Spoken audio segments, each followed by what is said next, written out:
काकभूषुंडी ने 11 बार रामायण और 16 बार महाभारत को अपनी आंखों से होते हुए देखा है।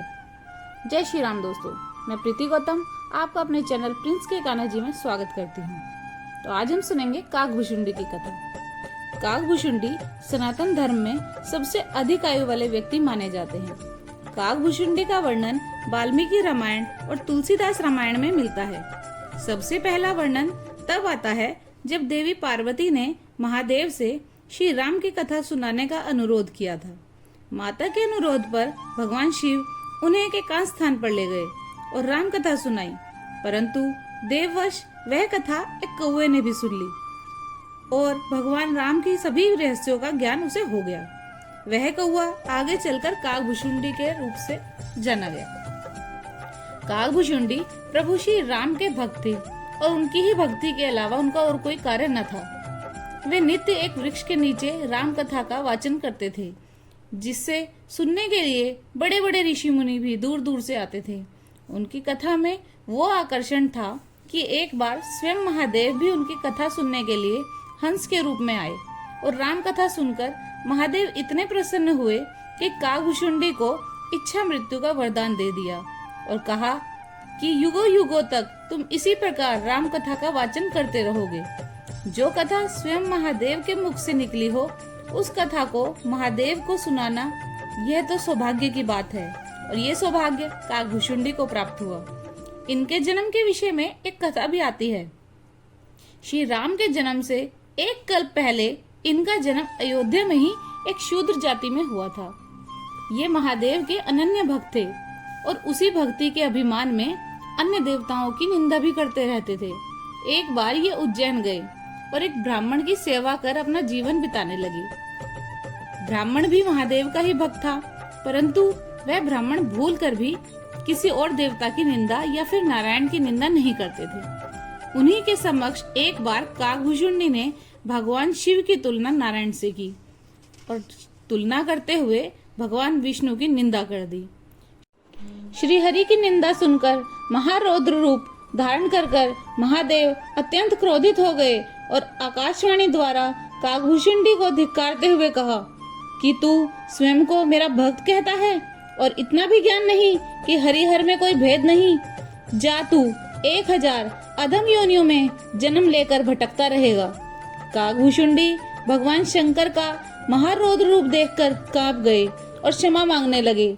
यह देख ब्राह्मण का भी मन द्रवित हो गया और वह भी महादेव से क्षमा का आग्रह करने लगे। इस पर महादेव ने कहा, मेरा श्राप तो निष्फल नहीं हो सकता, परंतु जा, तुझे मृत्यु के समय पर होने वाला कष्ट नहीं होगा, परंतु 1000 जन्म तो तुझे लेने ही पड़ेंगे और प्रत्येक जन्म में तुझे यह याद रहेगा कि कब क्या हुआ और तेरे क्या कर्म है।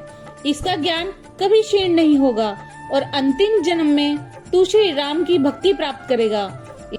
इसके बाद काकभूषुंडी का सबसे पहला जन्म सर्प योनि में हुआ, परंतु महादेव के कहे अनुसार मृत्यु के समय उसे जरा भी कष्ट न हुआ और इसी प्रकार वे जिस भी योनि में जन्म लेते उन्हें बिना कष्ट के ही मुक्ति मिल जाती और सब जन्म का ज्ञान उन्हें हमेशा रहता।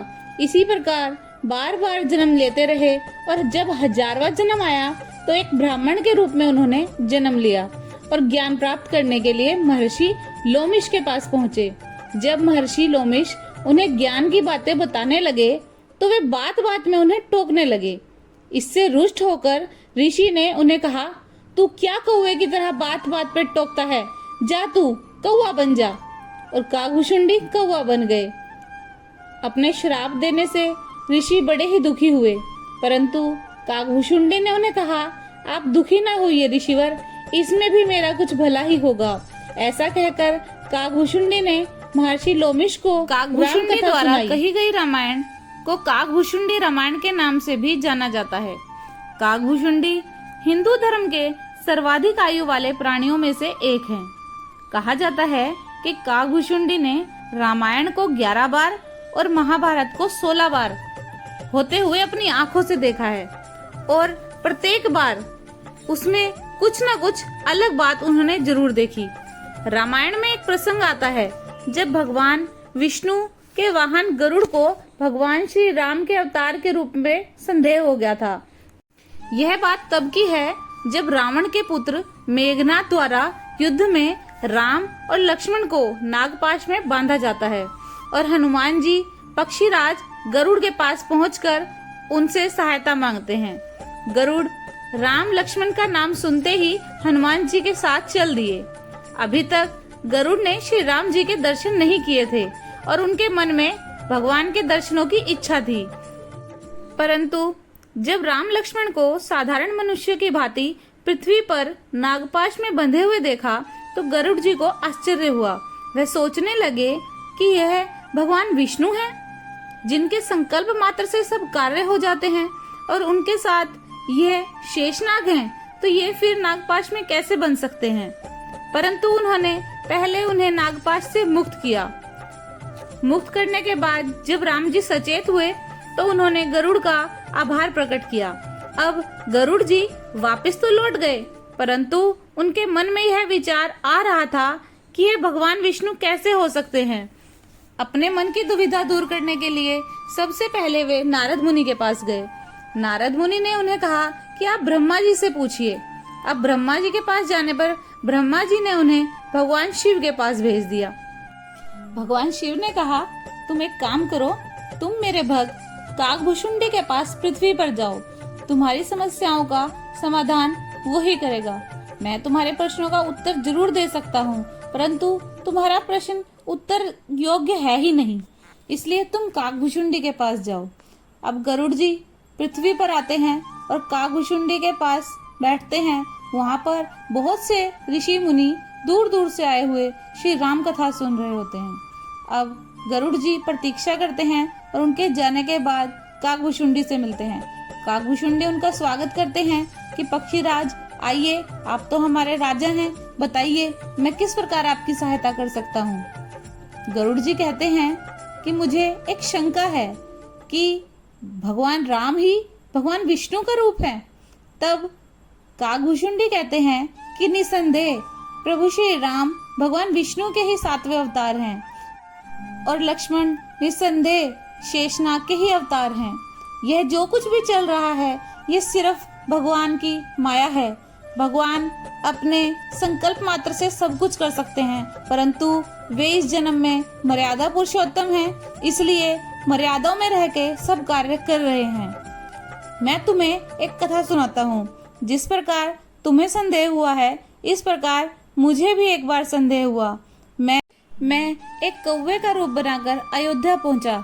अयोध्या में महल पर गया और महल में भगवान श्री राम भोजन कर रहे थे। प्रभु उस समय छोटे ही थे और मैंने उनके हाथ से रोटी का एक टुकड़ा ले लिया, परंतु रोटी का टुकड़ा लेते ही प्रभु रोने लगे। अब मैं वो रोटी का टुकड़ा लेकर उड़ गया, परंतु भगवान राम ने अपना हाथ इतना बढ़ाया कि वह मेरे पीछे पीछे चल दिया।